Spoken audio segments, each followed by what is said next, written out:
Sebelum gue mulai cerita ini, kalau lo lagi ngerasa dunia lo berantakan, jangan skip bro. Dengerin sampai habis. Dan kalau lo ngerasa cerita ini nyentuh sesuatu di diri lo, jangan lupa subscribe. Karena di sini, kita nggak cuma dengerin motivasi murahan. Di sini kita ngomongin realita, tentang gimana lo bisa lepas dari sugesti, dari candu narkoba, dan balik lagi jadi diri lo yang sebenarnya. Ini Remind Project, tempat orang-orang yang pernah jatuh tapi nggak mau selamanya rebah.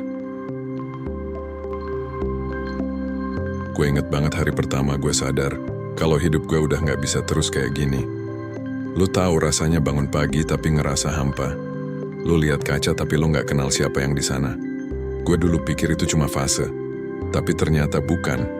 Itu alarm tanda kalau ada yang rusak jauh di dalam kepala gue. Gue selalu nyari pelarian, nyari tenang yang instan.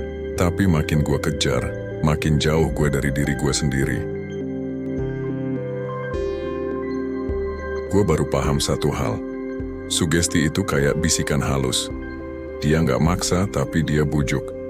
Cuma sekali aja. Lo butuh ini buat tenang. Gak pakai ini, lo nggak bakal bisa tidur. Dan lo percaya, karena itu terdengar kayak solusi. Tapi itu jebakan bro. Karena setiap lo nurut, sugesti itu makin kuat. Sampai akhirnya, lo bukan lagi yang ngatur diri lo. Lo dikendaliin sama pikiran yang lo ciptain sendiri. Gue inget waktu gue duduk sendiri, malam, sepi, cuma ada suara detak jam di tembok. Gue mikir, apa gue bakal begini selamanya? Dan dari situ gue mulai sadar, gak ada yang bakal nyelamatin gue selain gue sendiri. Itu momen paling jujur dalam hidup gue. Karena buat sembuh, lo gak butuh alasan. Lo cuma butuh keberanian buat ngakuin gue butuh berubah. Gue mulai ngelawan pelan-pelan. Awalnya sakit bro. Kayak lo lagi perang sama bayangan di kepala sendiri. Lo denger bisikan lama yang bilang, pakai aja lagi lo gak bakal kuat. Tapi kali ini gue gak nurut. Gue tahan. Gue diem. Gue biarin rasa sakit itu lewat. Dan lo tahu apa yang gue temuin? Sugesti itu cuma kuat kalau lo dengerin. Tapi begitu lo diem, lo sadar. Dia cuma suara kecil, bukan suara Tuhan. Gue masih jatuh, masih goyah. Tapi kali ini gue sadar. Gue mulai ganti kebiasaan kecil. Jalan pagi, nulis di jurnal, minum air putih, dengerin lagu-lagu yang bikin gue inget rasanya hidup. Hal-hal sepele kayak gitu yang ngebangun ulang diri gue dari nol.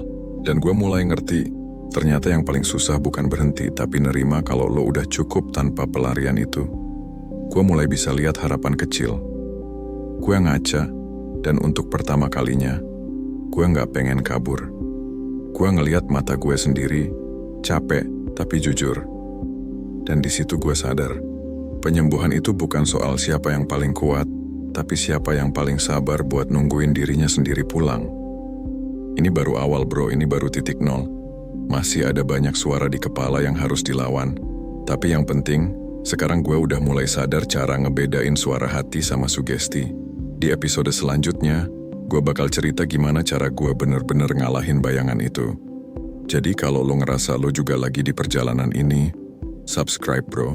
Karena di sini kita belajar bareng, bukan cuma buat sembuh, tapi buat hidup lagi.